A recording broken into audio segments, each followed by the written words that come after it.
Good morning, everybody. Welcome, everybody, and thank you for taking the time out of your busy schedule to be with us this morning. My name is John Holm, and I'll be the moderator for today's panel. In my role at PYXERA Global, I lead our circular economy strategy and engagements, and it's an absolute pleasure waking up with you this morning. Today's webinar, A Path Towards Circularity, Lessons and Challenges in the Great Lakes region, marks our second in a 5-part webinar series, bringing together some of the most diverse and respected voices in the circular economy space, and really diving into what it will truly take for the global community to make the transition to a circular economy. On that note, we have some amazing panelists with here today who have a lot of expertise in the Great Lakes region. Joining us today is Mark Fisher, CEO of the Council of the Great Lakes region.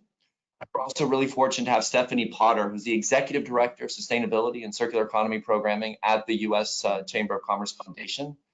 And we also are really lucky to have Mike Witt, Corporate Director, Plastic Circular Economy and Sustainability at Dow. Mark, Stephanie, Mike, thank you so much for taking time out of your schedule today to be here with us today.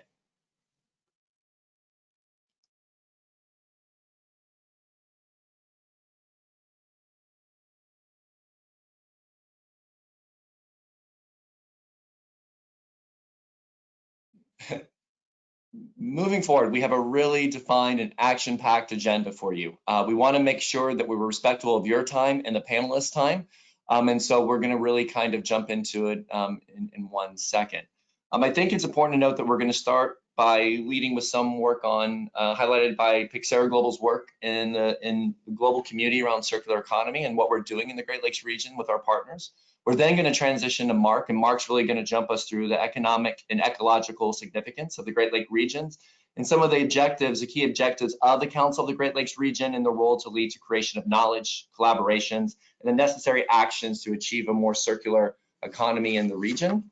We're then going to transition to remarks by Stephanie, and Stephanie is just going to give us an overview of the Great Lakes Circular Economy Report. This is a tremendous report that they've delivered with some key partners and some really cool examples of the economic benefits of achieving circularity in the Great Lakes region. Last but not least, we're then going to transition, and Mike Witt's going to take us home to really talk about the global leadership role that Dow plays with the Alliance to End Plastic Waste and how that network actually impacts specifically the Great Lakes region. Then we're going to try to boil this down and go to our audience and ask questions from you and get your feedback on questions that you want answered by these wonderful panelists. And then we're going to try to take us home. So there's a lot to digest, I get it, but we'll hopefully make your time worthwhile here and keep you on until the very end. So on that note, let's jump in.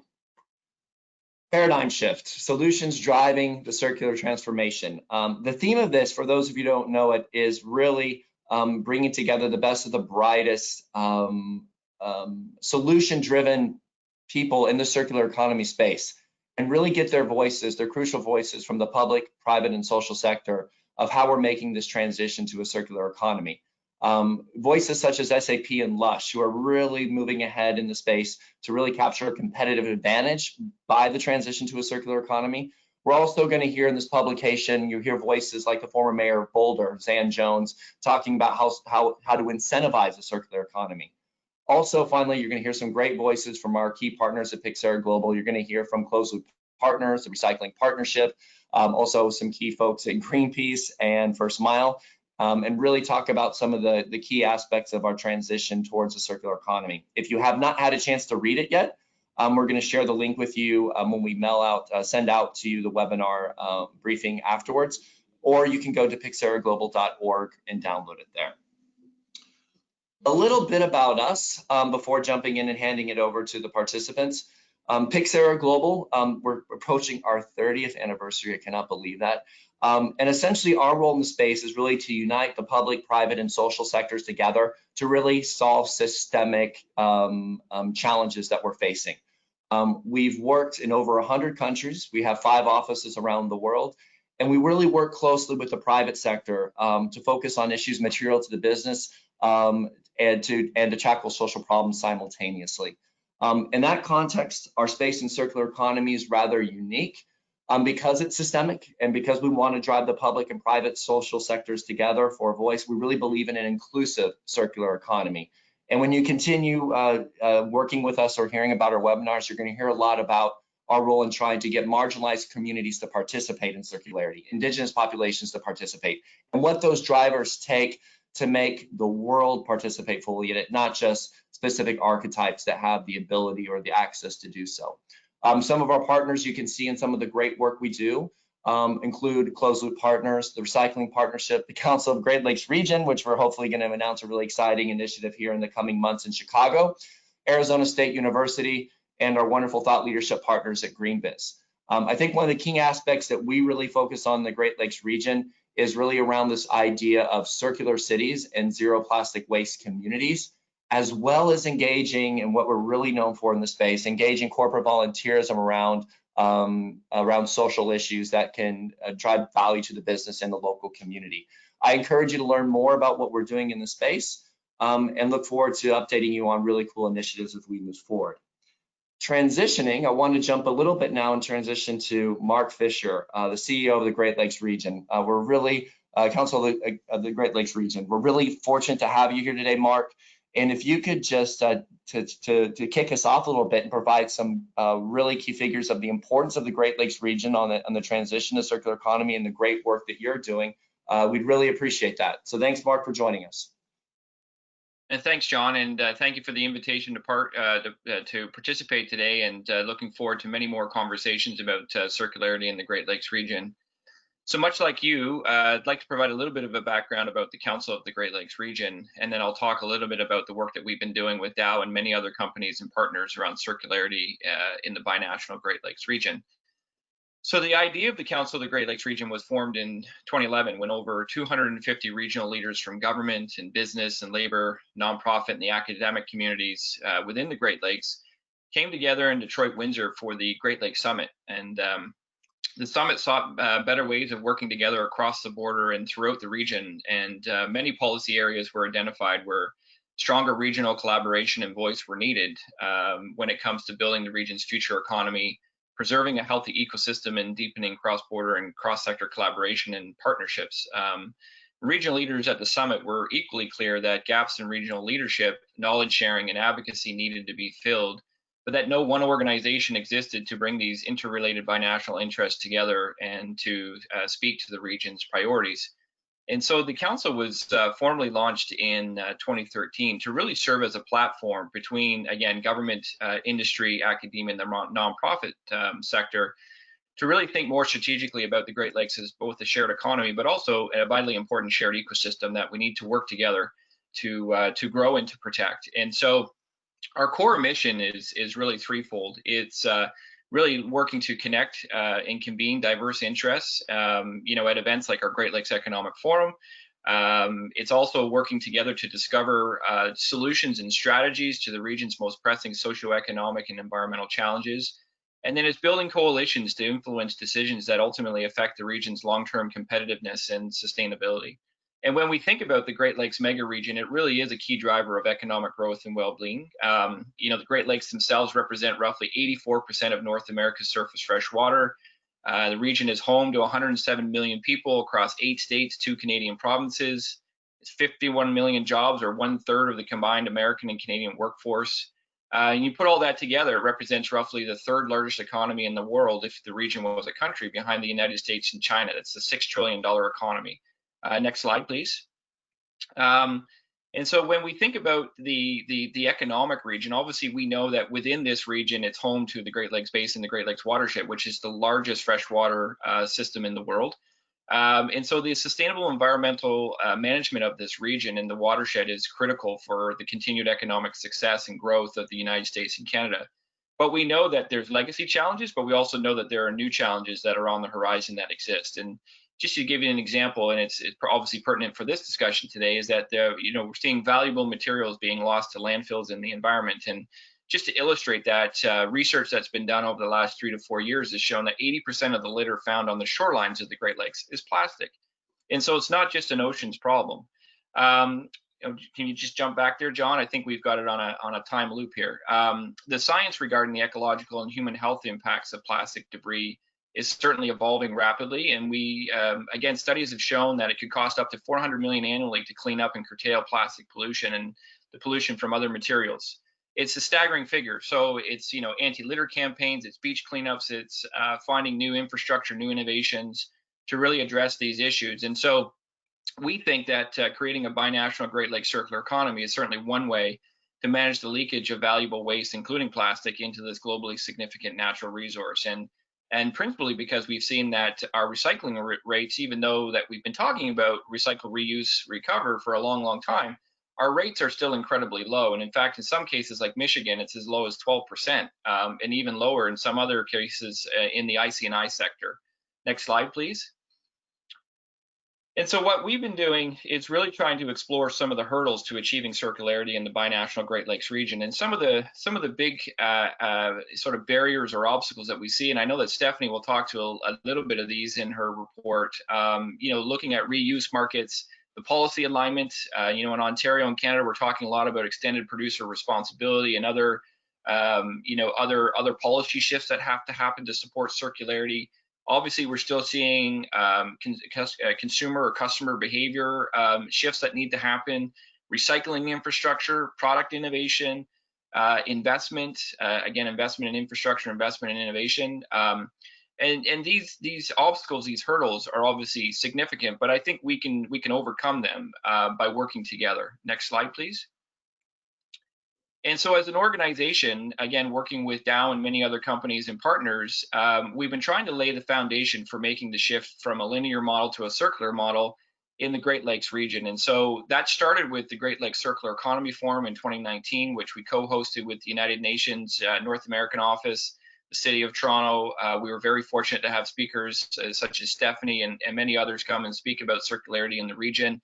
And that event itself was really the starting point of the conversation around circularity in the Great Lakes. And some of the key issues that emerged from that event is that circular economy is very much an organizing framework for systemic transformation in both societal values and across value chains. And we know that leadership from government is going to be critical, and government needs to be in a driver's seat in some respects, and setting out a robust policy framework that will knit all the actors together and enacting legislation where appropriate, and providing clear market signals to the private sector to make commitments and to move the agenda forward. But we also know that government can't do it alone. And so for us, we've been trying to work together to sort of set the stage for that circular economy vision and strategy and action plan that will ultimately move us forward over the next number of years. And that's why we're very excited, hopefully in the not too distant future, to announce the Great Lakes Circular Economy Partnership, which will really set out the priorities and actions that will take us, I think, much closer to that circular future. But we're also not waiting. We're also pleased to announce that we recently received some funding from Environment and Climate Change Canada to really undertake two innovative projects on the Canadian side. One is the creation of an Ontario materials marketplace pilot, really learning from the Michigan and Ontario materials marketplaces that are run by the United States Business Council for Sustainable Development, and really seeing how we can create some of those reuse markets, and then connecting that marketplace across the border with Michigan and Ohio, and creating truly a Great Lakes materials marketplace. And then second, we've received some funding to do some innovative cleanup work using sea bins and litter traps, focused on marinas around the Ontario Great Lakes shoreline. So with those two projects, I think we're going to learn a lot, but it will also help us, inform the work that we want to do around the Great Lakes Circular Economy Partnership, again, with Dow and many other companies. Next slide, please. So in terms of next steps, as I mentioned, obviously we're working to finalize members of the Great Lakes Circular Economy Partnership, and hopefully this year we will be able to announce and launch that initiative. And then following from there, we'll be working on developing a more specific circular economy vision and strategy and a multi-year action plan for the Great Lakes economic region on both sides of the border. And we certainly invite public, private, and nonprofit collaborators to come and support and drive the Great Lakes Circular Economy Partnership forward, once it's launched. This has to be a collaborative effort if it's going to work. That includes cities, it includes states and provinces, the federal governments, and many businesses across many sectors. And obviously, an important aspect to this is making sure that we can secure the funding to start and sustain the partnership, but also to seed and scale many of the priority projects that we'll be working on, within this partnership, which could include looking at zero waste cities and circular cities throughout the region, perhaps in partnership with you, John, in PYXERA. So we're very excited about the work that we're doing around circularity in the Great Lakes region. We think it's a perfect region in North America to really explore these issues because of its interconnectivity economically and the value chains and supply chains. And really looking forward to the discussion today to learn more about how we make that shift. And thanks again for having us on the panel today. Thank you so much, Mark. That was really insightful. And I think before jumping over to Stephanie, I just want to have a quick question. I think the audience, would really appreciate getting more context on. You're working in 2 countries, right? Yep. I mean, really threading the needle, and you have a lot of differences between policies, I'm sure. You're working in Canada, which has its own policy on the circular economy, and you have it in the United States. Can you just give some brief context on some of the challenges and opportunity in working in both countries? Sure. And what you come up against? Well, I think it's safe to say that Canada and the United States are very rarely on the same page. The countries are always moving at 2 different speeds, and that's been true for over the last 100 years, right? But I think when you look at the relationship in regions like the Great Lakes, this has been a region where we have shown that we can collaborate across the border in key sectors. Whether it's the Auto Pact and the new NAFTA, right, or the Great Lakes Water Quality Agreement and the Boundary Waters Treaty.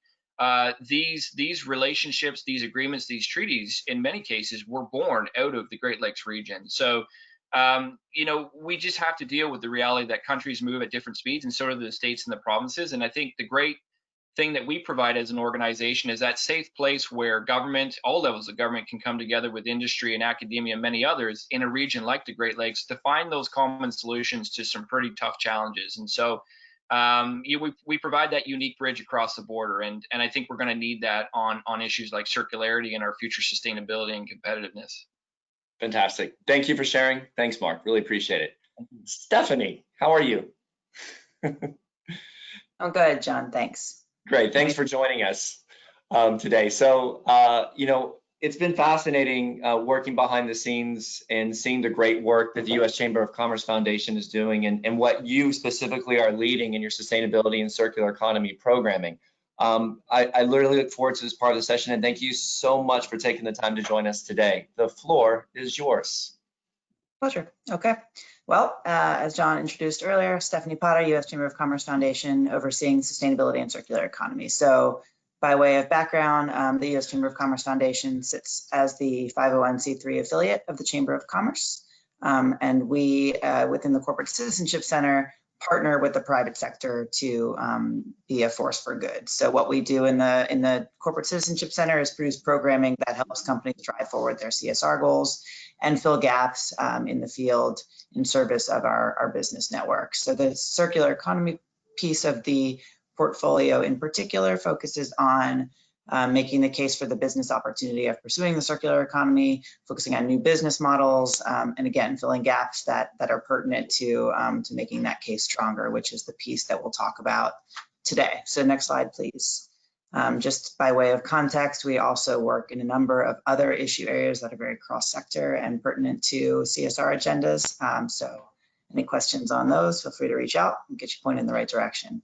As far as where we sit in the value chain, we really kind of have a pretty a pretty holistic scope of business supporters, but we also have a track record of partnering with government agencies, state and local chambers of commerce, business and industry partners to promote impact and reform efforts across the country. Next slide, please.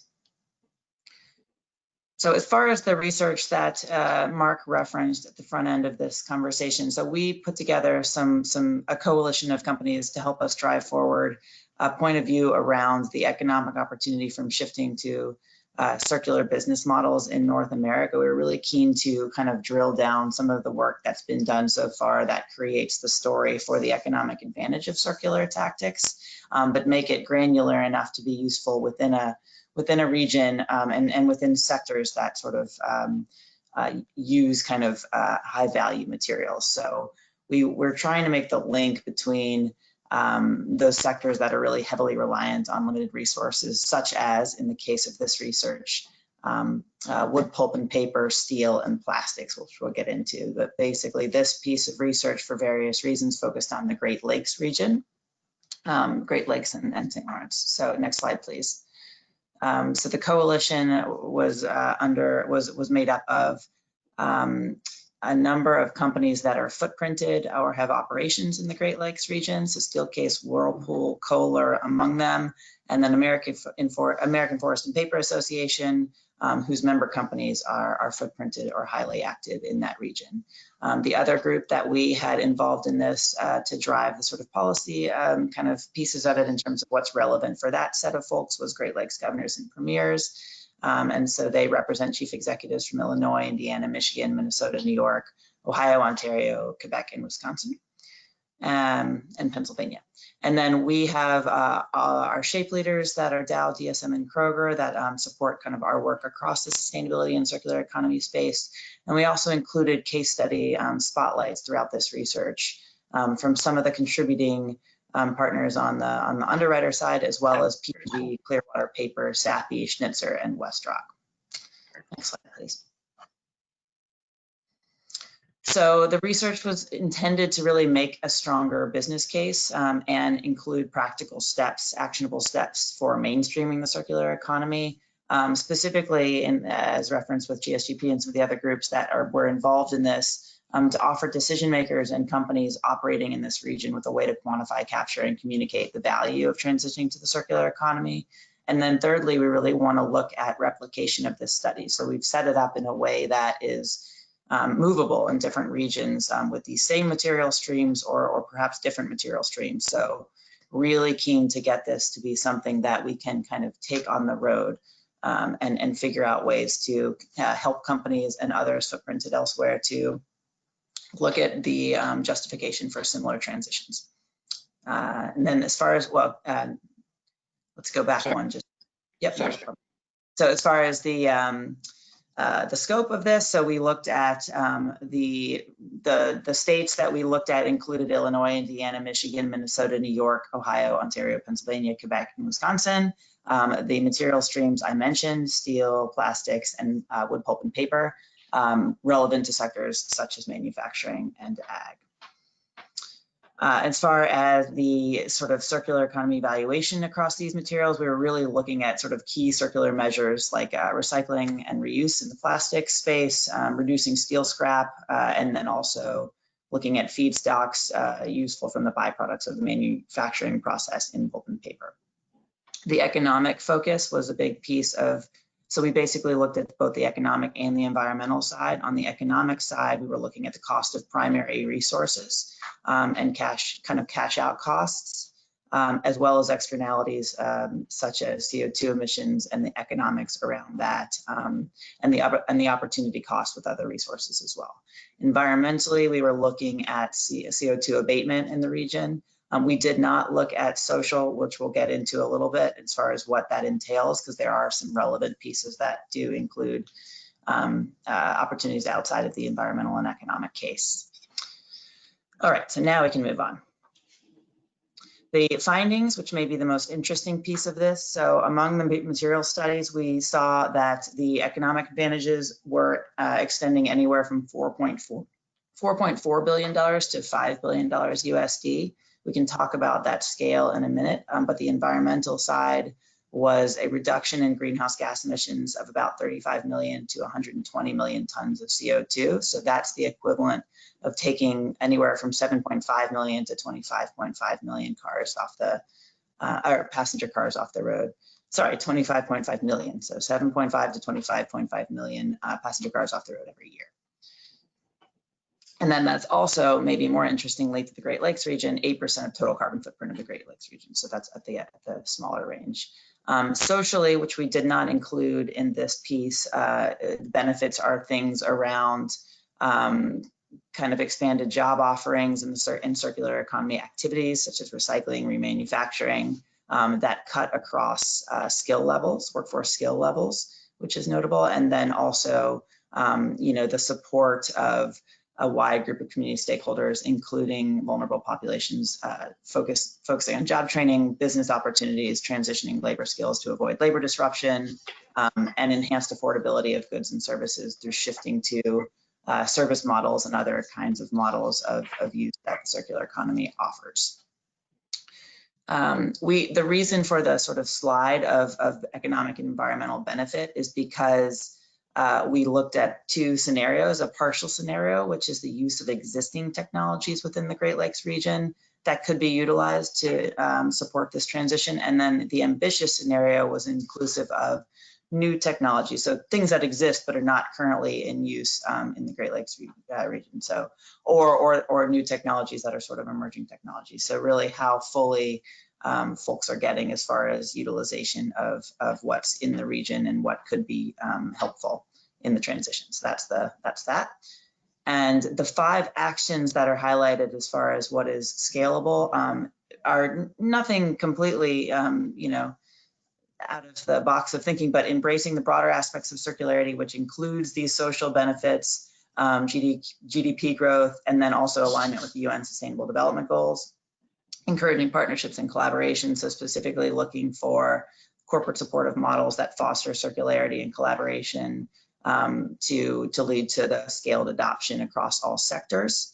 Aligning circular economy with mainstream practices, so looking at ways that stakeholders can apply existing practices and find alignment for those practices across other stakeholder groups, and kind of working together to further circularity as opposed to in silos, which is something I think particularly appealing about circular economy, is the opportunity for such collaboration in new and non-traditional ways. Developing traceable actions and targets, and then developing incentive mechanisms. So looking at how you can leverage different decision-making bodies to incentivize uptake for these materials in the ways that the circular economy is sort of suggesting. Next slide. So we also featured as part of this, I mentioned the case studies across Steelcase, Whirlpool, Kohler, Clearwater, Procter & Gamble's family care business, Sappi North America, WestRock, Schnitzer Steel, and Dow. These are embedded in the research report that we launched in January, but are also, as of I think this coming week, going to be published as a standalone compilation. So folks that just want to understand practical examples of this can really get into it in that standalone piece as well. So, you know, what we wanted to highlight here is companies that are already engaging in this work and how they're doing it. And so some of the mechanics around folks that are a little further down the path for the benefit of folks maybe thinking about it through this research or otherwise. And then we also wanted to illustrate how these material flows kind of can be more efficient, and that's kind of encapsulated in some of the examples that I will just touch on before closing, but not get into. And then also just some of the regional agreements in place and what that looks like as far as kind of what's been set up in the enabling environment to foster this transition. So next slide. This just shows you a sampling of all of the companies that have pieces in here. So just, you know, Clearwater Paper has a target to increase the kind of post-consumer recycled fiber of its paper cups. It's launched a new brand in 2019. A lot of this case study gets into the sort of testing of that cup to make sure that it stands up to you know, cups made of virgin materials and the like. So that's a piece there, and some of the benefits economically and environmentally of using that kind of post-consumer recycled fiber cup. Steelcase been in the business for a long time, looking at a lot of its kind of how it's operationalized across a number of its products and services towards circularity. Whirlpool has a global target of zero waste to landfill, so we're, you know, talking a little bit about their shift to renewables at industrial sites, especially in the US, and various kind of aspects of what they've been doing pertinent to the Great Lakes region. Kohler has a waste lab strategy for moving to zero waste by creating new business lines for waste streams out of the manufacturing of its products. So spent sand, dry coal, these kinds of things, which are byproducts in their processes. And then finally, just next slide, and you can probably go 2 if you like. Just a quick mention Besides the case study release this week and the research release, which was in January of this year, and happy to point people to that report after this webinar. But the other piece is just so you all are aware that we're kind of doing in the sustainability and circular economy lane include a summit series of themes that we will then get further into in our place-based convening when the time is right in early 2021 with National Geographic Society. Those themes include climate action and sustainable reporting and circular materials management and coalitions and impact in the collaboration lane. These things are all things that we're going to be really taking a little bit of a kind of beyond COVID lens to look into as far as relevance, takeaways, continued actions in the decade to come. We are also going to be doing a second case study compilation focused on climate action specifically across our business community. We have a year-on-year coalition focusing on circular economy within region through recycling and reuse called Beyond 34, intended to sort of move the country beyond the 34% recycling average. That is a continued coalition that we are going to be launching some national tools and resources around later this year. And then finally, keep an eye out for weather and when we'll have our largest kind of cross-issue network convening, typically in November, our annual corporate citizenship conference and citizens awards, which will come at the end of this year. So I will leave it there and just invite folks in the next slide to get in touch if there's anything that kind of sparked your interest or things that you'd like to get more information around. Back to you, John. Great. Stephanie, that was fantastic. And I think one thing I want to come and circle back onto before we transition to Mike is talk a little bit about your role in working in diverse regions in your Beyond 34 initiative. It's, you know, one thing that PYXERA Global is really focusing on is in our zero plastic waste and circular city approach is the nuances of what circularity means to independent geographies. It's not just a cut and paste thing. And with your work in Orlando, your work in Cincinnati, and some of your work in Great Lakes regions, what are some of the similarities, but also some of the differences that you're seeing in these communities you're working with around some of the work you're doing around, for example, recycling? Is there any highlights that you can give that's kind of unique? Yeah, I mean, I think we'll be doing a conversation looking at feedstocks in a couple of weeks.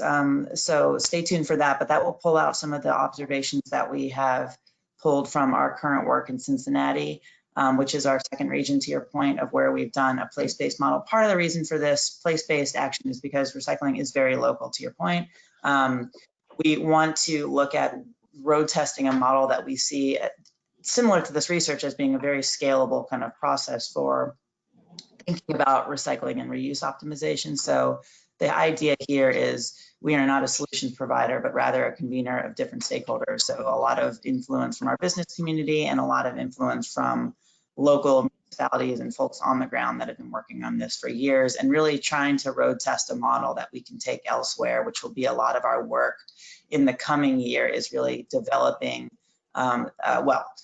launching a sort of portal that includes some of these templates and processes that we have refined through our place-based work, getting that in the hands of more folks in other regions across the country that will be that can benefit from it, and then starting to tell those stories of place-based best practices and learnings through this kind of digital platform that we're building. So part of the digital platform will also have a shelf of resources that are contributions from all of our partners in this work, some of whom are national, some of whom are local, some of whom are corporate, some of whom are solutions providers themselves, to allow folks to sort of sift through depending on what is most useful for them within region. So whether that's an intervention type, such as financing or partnerships or education and kind of collateral such as that, or by material type. So whether it's pulp and paper or steel or plastics, et cetera, being able to sort of sort and find what's relevant. So that'll be a lot of our work ahead, but really we've been spending a lot of time kind of road testing a model that we think would be useful to get out there to more people, because that is the 34% goal is a national one. So region by region is how we'll get there in terms of getting us unstuck from that. Thank you so much, Stephanie. Thanks for sharing your time. Really appreciate it. Well, now, last but not least, I would like to move on to, we're very fortunate to have Mike Witt, Corporate Director of Circularity and Circular Programming at Dow. walk us through a little bit about Dow's tremendous work that they're doing in the space, showing some great leadership around waste streams in the world and their key partnership with the Alliance to End Plastic Waste. So Mike, thank you so much for joining us today, and the floor is yours, sir. Great. Thank you, John. I appreciate that very nice introduction, and I'm proud here to represent Dow on this very esteemed panel of leaders and experts. Mark and Stephanie, it's a privilege to serve alongside you and share some thoughts and ideas as to how we can really elevate our leadership in this area. To follow on to what Mark Fisher said at the top of the session, we are indeed a key region driving economic growth for both the US and Canada. Sustainable business practices are not new to us, and I'm proud of the progress that we've made, but we can and must do more, and that's what we're here to highlight today. So first, allow me to take a quick minute to introduce you to Dow. For approximately 125 years, we've been headquartered in the Great Lakes, specifically Midland, Michigan, which, as many of you know on the audience today, is getting some press, not the kind of press we want, but press nonetheless. And we're going to make it through this because we are a community rich in tradition. We're a community rich in focus on innovation and sustainable practices. And I'm really proud to call Midland my hometown as well. As the leading global material science company in the world, we have over 109 manufacturing sites located in 31 countries and more than 36,000 employees worldwide. Our ambition is to be the most innovative, customer-centric, inclusive, and sustainable material science company in the world. And as far as the Great Lakes go, we want to demonstrate this ambition right here, close to our home, wherever we can. Next slide, please. To give you a little bit of context as to why we think we can be an important voice in this discussion in the Great Lakes, let me tell you a little bit about our products and our values. Our materials are primarily used across three areas. In packaging, which is primarily plastics-related products to keep foods fresher and deliver high-performing, more durable and lighter weight and recyclable packaging. In infrastructure, which includes a variety of materials that enhance energy efficiency, circularity, and durability in building and construction, appliances, adhesives, lubricants, and wire and cable. And then in consumer products, where our materials meet consumers' needs for innovative, convenient, and more sustainable home and personal care solutions. Next slide, please. I mentioned our ambition to be the most sustainable material science company in the world. If I reflect on that ambition, these are our 2025 sustainability goals. This is our third such iteration of 10-year goals going all the way back to before the time I joined the company in 1998. For the sake of time, I won't go into all these. However, I want to point to the first box, advancing a circular economy. How do we use our material science to help close resource loops? We're laser focused in this area as we see this as one of the most important challenges that our world faces. And we face that right here in the Great Lakes region. This is so clear an issue we have all read so much about in recent years, really how to keep plastic waste out of the environment. So currently the plastics industry, where we are a leader, faces a paradox when it comes to plastic. On the one hand, the unquestionable benefits of plastics are everywhere. They are used in health and safety products, which is really a major reason why Dow has been deemed an essential business during the COVID-19 pandemic. Our products are also critical to providing protective equipment to frontline workers, advanced medical devices, delivering of food and medicines, and many other areas. And in fact, just a small story, I had the unfortunate situation of having a kidney stone last summer. And for 3 days, I sat in a couple of different hospitals trying to resolve the opportunity. And I noticed around me the technology that was enabled by plastic and plastic-based technologies. And so indeed, it plays a key and important role in society, but there is an opportunity, and I'll get to that in just a minute. Additionally, packaging for food preserves food, it reduces waste, and it decreases carbon emissions. I could talk all day about how great these valuable materials are, and they can be reused and recycled. And this is one of our top priorities, to close the loop in plastics. Next slide, please. So I want to give you a few examples from both right here in the Great Lakes region and also around the world. These are examples of how we're working to both stop the waste from getting into the environment, as well as close the loop to move toward a more circular economy. So first, on roads and infrastructure. Building and improving roads and infrastructure is important to both emerging and developing regions. Dow is working with many partners around the globe to construct a polymer-modified asphalt road with post-consumer recycled plastic. And it's working quite well. There's even potential to improve certain roads. To date, we've paved more than 60 miles of roads and parking lots, including several public roads and parking lots right here in our home state of Michigan. We continue to research and advance this technology, which is very promising. Through our roads project, we've diverted more than 400,000 pounds of plastic waste from going into the landfill or ending up in the environment. And we're still reducing associated with traditional processes too. As it relates to advanced recycling technologies, Dow has partnered with an amazing company called Phoenix for the supply of a new feedstock made from recycled plastic waste. And this feedstock will be used to produce new Dow polymers. The process breaks down mixed plastic waste into their original form to manufacture virgin polymers. The polymers produced will be identical to the products from traditional feedstocks and can be used in the same applications.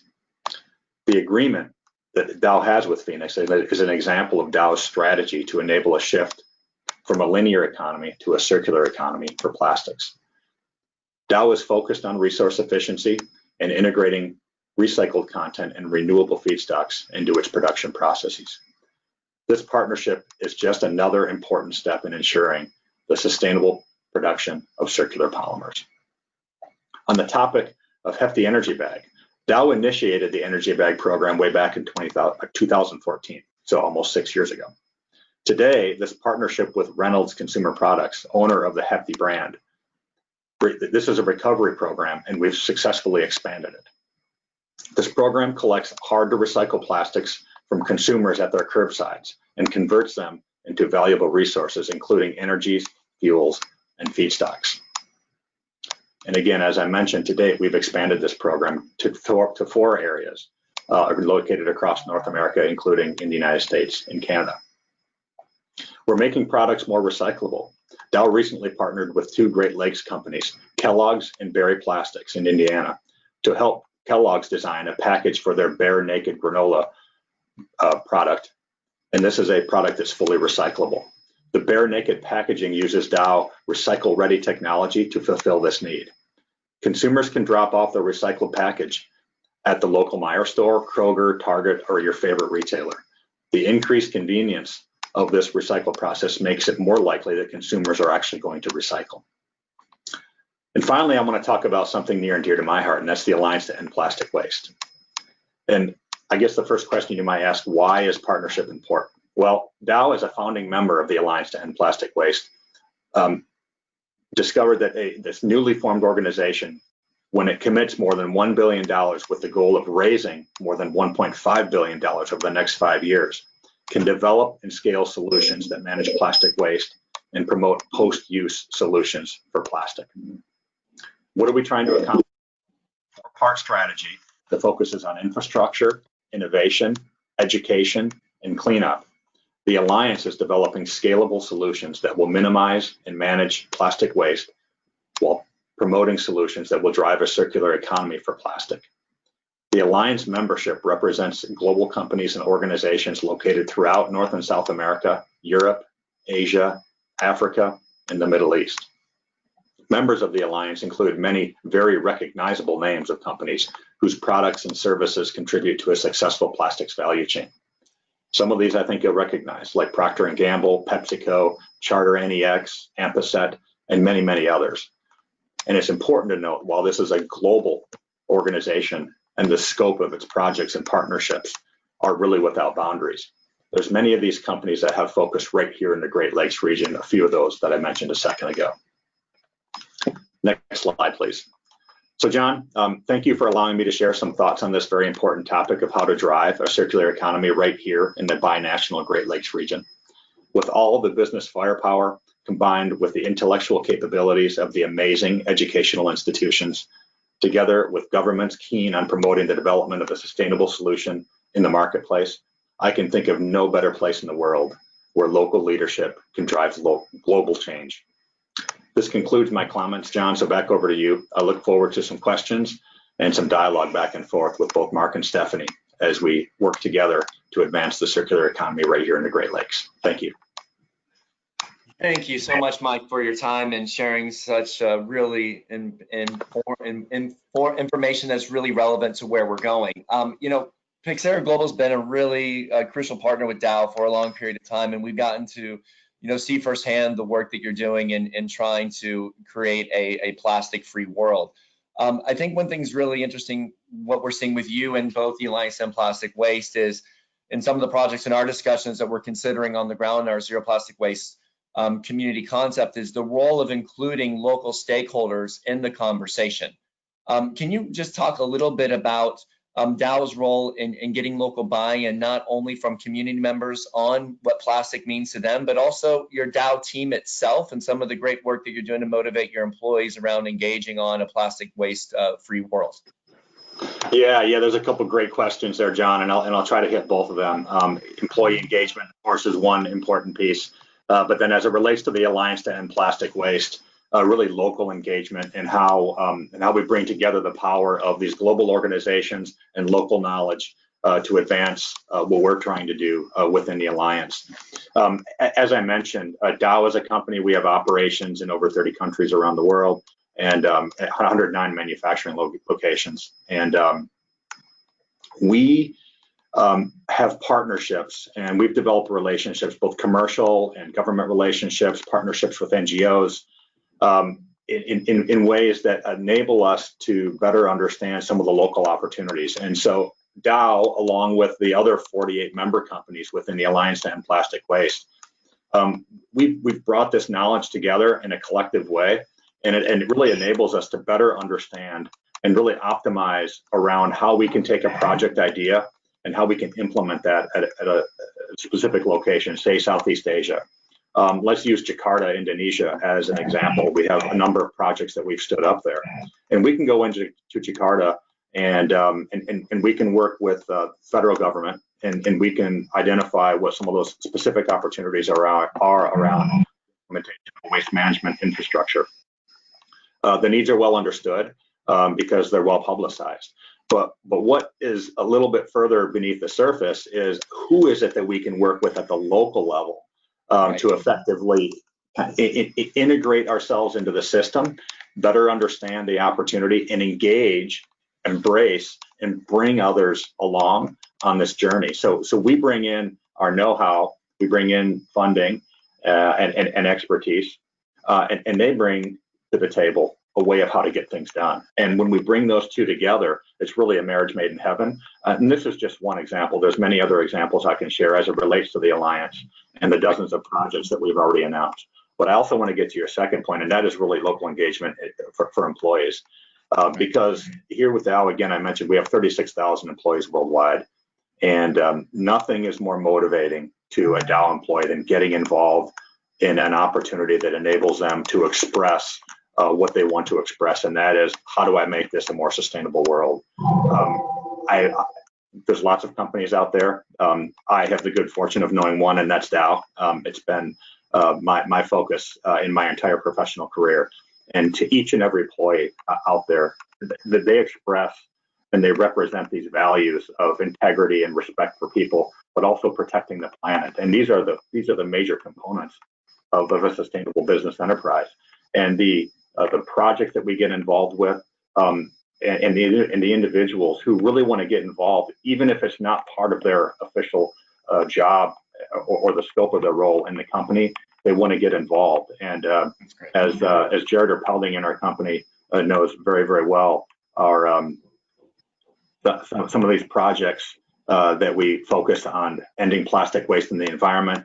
We have this Pulling Our Weight campaign where we're rallying our employees around a concept of working together to physically get plastic waste and other types of waste out of the environment. It's incredibly motivating. And sometimes our employees just want a way to express that enthusiasm and share that energy and be able to see progress being made while contributing to ending plastic waste in the environment. Again, I can go on and on with the list of examples, but it's really motivating to me as someone who has sustainability in the center of everything I do, see this employee base across the company really rise up and show a lot of enthusiasm for doing what's right. Thanks for the question. Thank you, Mike. I really appreciate it, and I really appreciate the great work that your team members are doing to help make us have a clean planet. I'm going to transition and move to Mark Fisher. This is kind of a tricky one because somebody writes, we're moving to election season, and I'm not going to ask you to get political. That's just rude. But what I will ask you is, as we look at incentivizing the public sector, incentivizing a path to the circular economy, what could you possibly share with us that would be unique on some incentives that could possibly work both in North America and Canada from the federal level to come in, or maybe from the state level in the United States to really spur this transition in a quicker way and make sure that everyone's participating? Yeah, I know it's a great question. I certainly won't get into predicting elections. Smart. Canada. I think that would be too dangerous. But I think when you look at it from a Canadian standpoint, we've been on a fairly progressive and rapid fast path towards a zero waste future. As you may know, the government of Canada, working with the provinces through the Canadian Council of Ministers of the Environment, are working on phase 2 now of their zero waste strategy, and there are many facets to it, from looking at extended producer responsibility to looking at investing in innovations and technologies around reuse and recovery and recycling. So Canada is actually moving, I think, in the right direction. And I think for us, we would love to see how some of those ideas and policies and incentive-based systems might percolate or flow across the border into the United States. Amen. When I started this conversation a couple of years ago, you'd almost get chased out of the room if you said extended producer responsibility. But I'm actually starting to hear a lot more people in the region talk about EPR and the benefits of EPR. But I think beyond that, from a policy standpoint, I think it's really trying to ensure that, we have the partnerships in place, not just the policies, but the partnerships in place that are really going to get us to a different future. Because what I have discovered is that not one level of government can solve this on their own. It's going to require states doing their part. It's going to require cities doing their part. And even the federal government to a degree. And then, alongside that government change that can be enabled, private sector can do a lot on its own and in partnership with government as well. And so that's why I'm really excited about what we're seeing in the Great Lakes, is because we're starting to see that the coalition of partnerships and collaborations that I think will get us to a different place faster than if we were to do it alone. And so I think when we look at this next election, it's really trying to ensure that they are putting down the framework of the sort of the enabling shifts. Looking at the different waste management policies, but also, and this may be difficult in sort of the post-pandemic world, but looking at what investments can they put together with private sector, to invest in technology, to invest in infrastructure, and all those other things that just create the structure for circularity to happen. So I think there's some good conversations and the right conversations that are starting. And I think, again, if we can mobilize the right kind of partnerships in the region, I think we can get government to go faster and giving government the comfort level that private sector wants to be there with them in this journey, that they're not alone. Great point. And I think one thing that we see at PYXERA Global along those same lines is that, with COVID-19 and this pandemic, the new realities to try to be more aspirational of how we can use the circular economy to actually create jobs, to actually lift up marginalized communities, for the left out to come into the picture. And for example, in geographies like Chicago, which we're exploring with you and our folks at Dow, is really how can we put incentives in place for at the city level to engage businesses to actually open new businesses? How can we get them to incentivize to launch and hire people on the road to circularity? So I think there's a lot of really good moving parts here, and I really appreciate your comments. There's one more question that I think that can apply both to Stephanie and Mike. And so, I'm trying to get it right now. There's a lot here, but here we go. So Stephanie, you work a lot specifically with the private sector. So, and Mike, this is going to go for you, but I think Stephanie, more from your side of working with multiple companies, and Mike, from your perspective of working with Dow. have you identified any drawbacks or shortcomings of implementing circular economy-based business model into your operations? And so, Stephanie, I first want to hand it off to you, just get a quick couple insights on what you see broadly with some of the companies that you partner with. And then, Mike, hand it over to you to just give some specific insights of Dow's specific case with this. So, Stephanie, you're up. Yeah, I think one of the drawbacks is there hasn't been sort of a really tangible economic valuation. There's been that sort of aspirational 4.5 trillion that's been out there for a while that got attention around circular economy as a, as a viable move toward revenue generation. But there's a gap of what, sort of that aspirational end target and what sort of it looks like in terms of putting real costs forward in the short term. So that's what we tried to solve for this piece, one. And I think two is just, it's been a bit nebulous. I think the first couple of years of our focus on circular economy was really just the education of what the sort of the movement meant in tangible examples. And I think now we're finally seeing a little bit more kind of cognizance around the term. And so now it's a matter of sort of giving more in terms of the tactics and what does it look like and over what period of time. I guess the short answer is it would be both the sort of justification for the spend and two, the sort of conceptualization of it across a lot of different department lines and sort of stakeholder groups that are required to be part of that shift. You need not sustainability departments to, Right, to be integrated, fully integrated into this transition. Right, thank you. Okay, good. Mike, transferring to you, you gave some really good examples of some of the business lines that you're creating with your road project. I know that also you have plastic bricks that you're working on. Right. Question now for you: what do you see in the space of getting circular economy embedded in your operations? What have been some of the roadblocks, if any? Yeah, well, certainly with any new business model, you experience some roadblocks, and of course you try to find some routes or pathways where things are a bit smoother and try to advance and show progress. I won't repeat what Stephanie said, but I absolutely agree on the economic model component of this. For business models to advance, economic viability is critical, and in order to get to secure investment, whether it's internally or with partners, that economic viability question is critically important. I think the thing that I'll highlight here, John, as it relates to potential drawbacks of integrating some of these models, is really a recognition of some of the intended and unintended consequences. Because at times, and I've seen examples of this, where a circular model will be proposed, or a model that suggests that it could be circular. And in my mind, it doesn't really recognize the broader, say, life cycle assessment impacts of decisions of decisions being made or outcomes of that model being implemented. And as we look at various types of materials, for instance, that are helping to drive a circular economy, we're looking particularly at plastics. And what we're trying to really do a good job of understanding is what are the implications of the implementation of some of these business models on carbon and greenhouse gas emissions. And what we find in many cases is it's very encouraging that the greenhouse gas emissions profile for some of these circular models is quite good.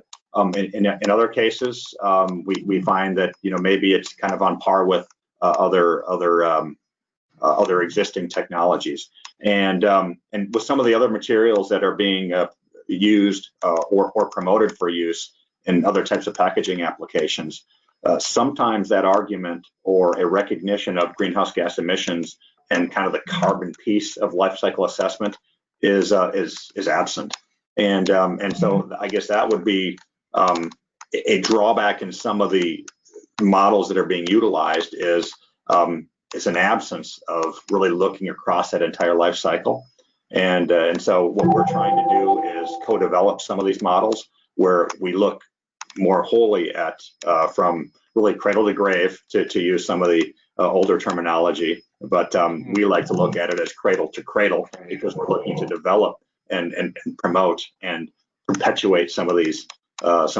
circular business models.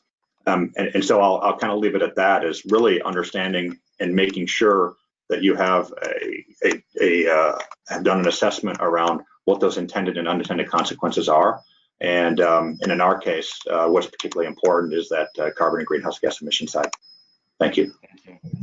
Thank you, Mike. So Mark, Stephanie, Mike, wonderful, wonderful work today in providing such great context of the amazing work your organizations are doing in the Great Lakes regions and beyond. To take us home, I just want to highlight that, yes, there are 3 more paradigm shift webinars. And just to give you quick context, we have the dates here. I encourage you to join us June 4th at 1, the Nexus Skill of Integrity and Impact with Building Circular Partnerships for a Better Future. And this is going to focus on Kate Daly, Executive Director of Center for Circular Economy at Closed Loop Partners, and Lauren Phipps from GreenBiz, having real conversation about partnerships in circular economy.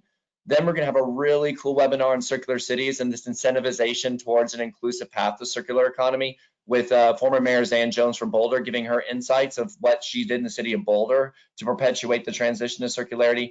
And then last but not least, we're going to wrap it up with the future state of recycling in North America and get Keith Harrison, the CEO of Recycling Partnership, and John Hossafer, Ocean Campaign's Director of Greenpeace, to talk about where they align and where they differ on the future state of recycling in North America. So on that note, if you want to learn more about our zero waste community approach at PYXERA Global, click here and click here. And I want to thank you again, Mark, Stephanie, and Mike, for joining us today and providing such a great narrative and conversation of your work. It's been an honor spending this hour with you, and I look forward to continuing the conversations both online and offline. Thank you. Thank you. Thank you all. Thank you. And thank you everyone for participating. Have a great Thursday. You too, John. Thanks, John. Bye.